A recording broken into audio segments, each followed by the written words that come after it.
আসসালামু আলাইকুম, কেমন আছেন সবাই? আশা করি সবাই ভালো আছেন। যে যেখান থেকে এই ভিডিওটি দেখছেন সবাইকে শুভেচ্ছা জানাচ্ছি। আজকের ভিডিওতে জানিয়ে দেব কুয়েতের সর্বশেষ খবর। প্রথমেই জানিয়ে দিচ্ছি খারাপ আবহাওয়া সম্পর্কিত আপডেট।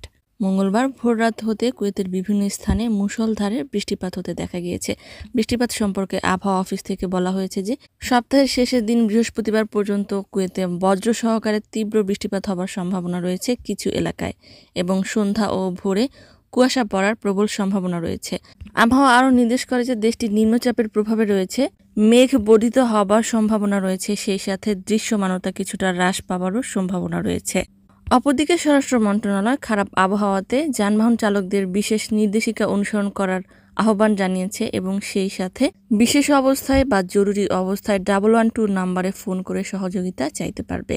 অন্যদিকে কুয়েতের আল রাই এলাকায় একটি নির্মাণাধীন ভবন থেকে কাজ করা অবস্থায় দুজন শ্রমিক পড়ে গিয়ে মারাত্মকভাবে মৃত্যুবরণ করেছে।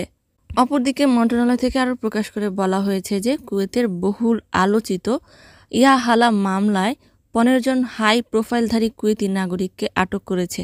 এদের মধ্যে রয়েছে মহিলা এবং পুরুষ। তদন্তে ঘুষ, জালিয়াতি এবং কর্তৃত্বের অপব্যবহারের মাধ্যমে উৎসবের র্যাফেলগুলিতে কারচুপির অভিযোগের ইঙ্গিত পাওয়া যাওয়ার পর কেলেঙ্কারি বাণিজ্যিক প্রচারণার মধ্যে জনসাধারণের আস্থা ধরে রাখতে তাদেরকে আটক করা হয়েছিল। অন্যদিকে কুয়েত পুলিশ মাদক বিরোধী অভিযানে একজন এশিয়ান জাতীয়তার নাগরিককে মাদকসহ আটক করেছে। অভিযানের সময় তার কাছে থাকা 7 কেজি মাদকদ্রব্য জব্দ করা হয়েছে। কুয়েতের সর্বশেষ কারেন্সি হলো কুয়েতি 1 দিনারে বাংলাদেশি 399 টাকা। সর্বশেষ গোল্ড প্রাইস হলো 1 গ্রাম 22 ক্যারেট স্বর্ণের দাম 38 দিনার 166 পয়সা। গোল্ড প্রাইস এবং কারেন্সি সময়ের তারতম্যে কম বেশি হতে পারে। সম্মানিত ভিউয়ার্স, আজকের মতো এই ছিল আপডেট। পুরো ভিডিওটি দেখার জন্য ধন্যবাদ। এ ধরনের ভিডিও পেতে চাইলে ইউটিউব চ্যানেলটিকে সাবস্ক্রাইব করে দিবেন, ফেসবুক পেজটিকে লাইক এবং ফলো করে দিবেন যারা পূর্বেই করেছেন। সবাইকে ধন্যবাদ। আজকের মতো বিদায়। আল্লাহ হাফেজ।